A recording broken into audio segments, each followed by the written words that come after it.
Hello everyone and good morning.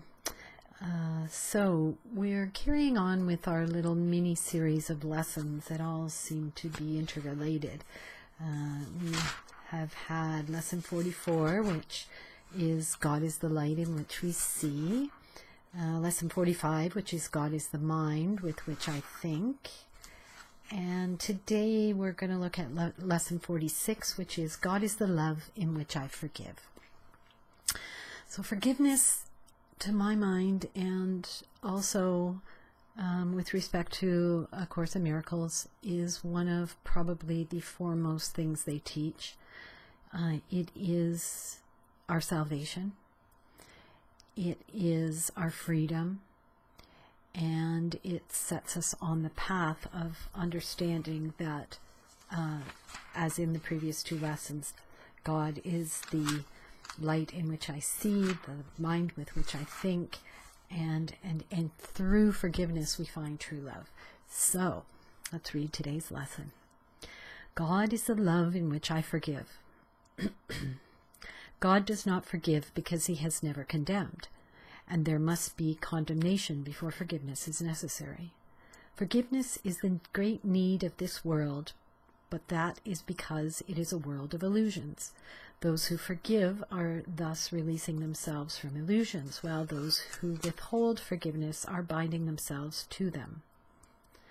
As you condemn only yourself, so do you forgive only yourself. So forgiveness is, we may be forgiving someone else, but in the end it's all for us, and it's all ourselves that we need to forgive, because we carry with us a sense of guilt on many different levels.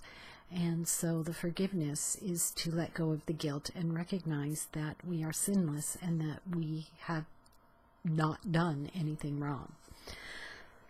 Yet, although God does not forgive, his love is nevertheless the basis for forgiveness. Fear condemns and love forgives. Forgiveness thus undoes what fear has produced, returning the mind to the awareness of God. For this reason, forgiveness can truly be called salvation. It is the means by which illusions disappear. Today's exercises require at least 3 full 5-minute practice periods and as many shorter ones as possible. Begin the longer practice periods by repeating today's idea to yourself as usual. Close your eyes as you do so and spend a minute or two in searching your mind for those whom you have not forgiven.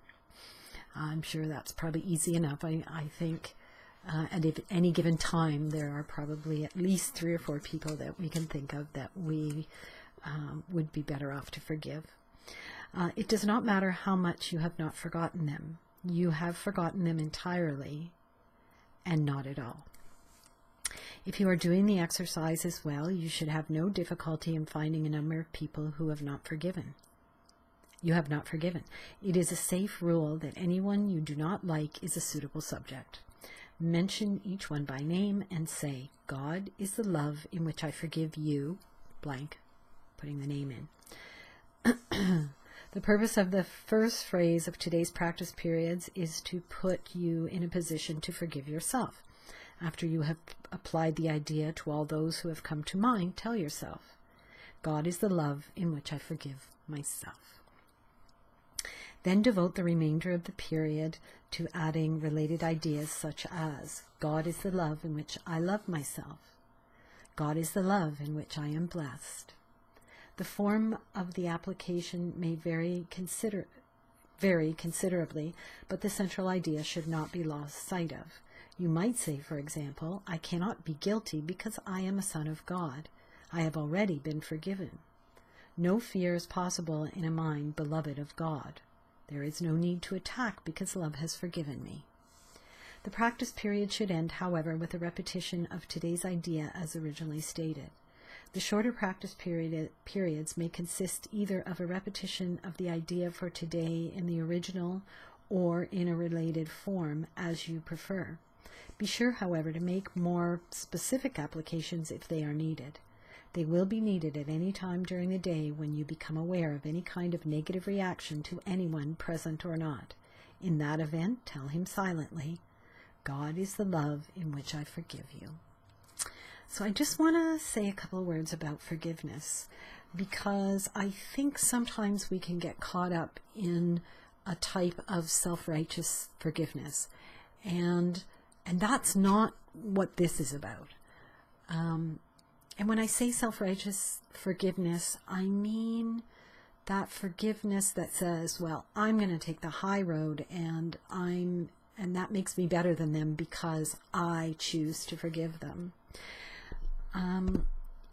If that is the way you are feeling, then that is a good indication that you have still not forgiven, and that you are not in this place, which is God is the love with which. So the forgiveness is not coming from a place of love, it's coming from a place of, that's still that ego place that says, I need to feel better about myself by being the better person.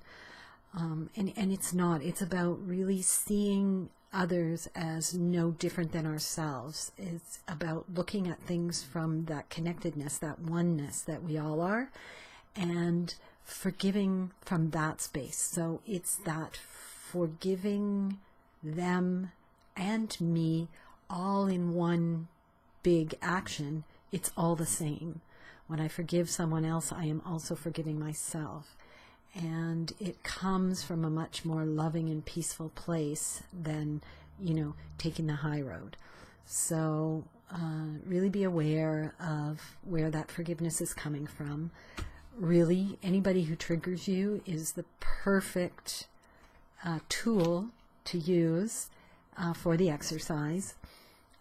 If you have an experience during the day that aggravates you, that triggers you, that sets you off, that you get upset about, those are the perfect situations and experiences and events and people that will be perfect for this lesson, to put it to use, to see the practical application of it, and to learn how to use it in your everyday life to find that peace in you that you're looking for, to let go of suffering. So, good luck with it. Forgiveness, love it. You could probably sit and write a whole big long list of all the people you want to forgive, and go through that list and forgive them. It may have to take place several times before you really sort of soften into that very peaceful place with it. That's okay.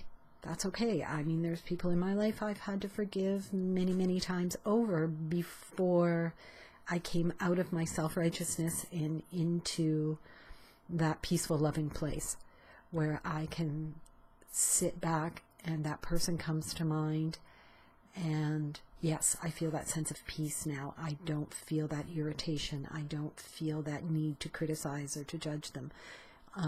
You'll know when it happens, and you'll know when you're done. So have a great day. Good luck with the lesson. We'll see you tomorrow for lesson 47, which is again a continuation of our little mini series of lessons. So have a great day, everyone. Bye for now.